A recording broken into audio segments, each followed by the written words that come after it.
बिहार के deputy CM पद से बेदखल किए गए सुशील मोदी को दिल्ली में बंगला नहीं मिल रहा। राज्यसभा सांसद चुन लिए गए सुशील मोदी को सांसदों के लिए बनाए गए अपार्टमेंट में फ्लैट आवंटित कर दिया गया है।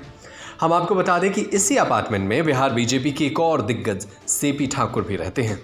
बिहार के डिप्टी सीएम रहते 1 पोलो रोड या यूं कहें कि 5 देश रतन मार्ग का पता वाले सुशील मोदी का अब नया पता हो गया है।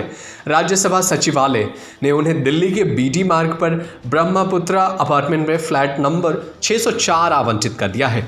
इस अपार्टमेंट के फ्लैट नंबर 401 में बिहार बीजेपी के एक और दिग्गज सीपी ठाकुर रहते हैं। हालांकि अब वे एमपी नहीं हैं, लिहाजा फ्लैट किसी और को आवंटित है। दरअसल ये उम्मीद जताई जा रही थी कि सुशील मोदी को दिल्ली में बंगला मिलेगा। राज्यसभा लोकसभा के सांसद चुने गए नेताओं को उनकी वरीयता के आधार पर आवास आवंटित किया जाता है। सुशील मोदी 11 साल तक बिहार के डिप्टी सीएम रहने के साथ ही पहले भी लोकसभा के सांसद रहे और 1990 से लगातार विधायक, विधान पार्षद और वरीयता को देखते हुए सुशील मोदी को दिल्ली में बड़ा घर मिलने की उम्मीद थी, लेकिन ऐसा नहीं हुआ। ये माना जा रहा था कि डिप्टी सीएम पद से हटाए गए सुशील मोदी बिहार की राजनीति में अप्रासंगिक हो गए हैं, लेकिन आज उनकी ताकत देखने को मिली।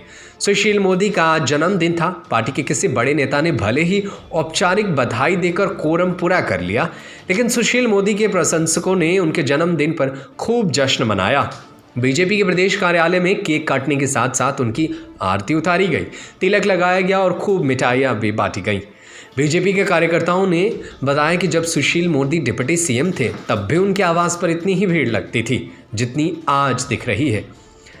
बिहार की राजनीति से बाहर आए सुशील मोदी के लिए सपना था कि बड़ा बंगला मिले, पर ऐसा नहीं हो सका और उन्हें एक घर आवंटित कर दिया गया है।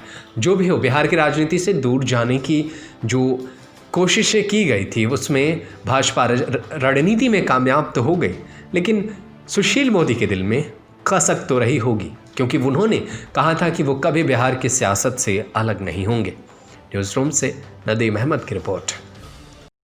Subscribe to our YouTube channel and press the bell icon to get the latest updates.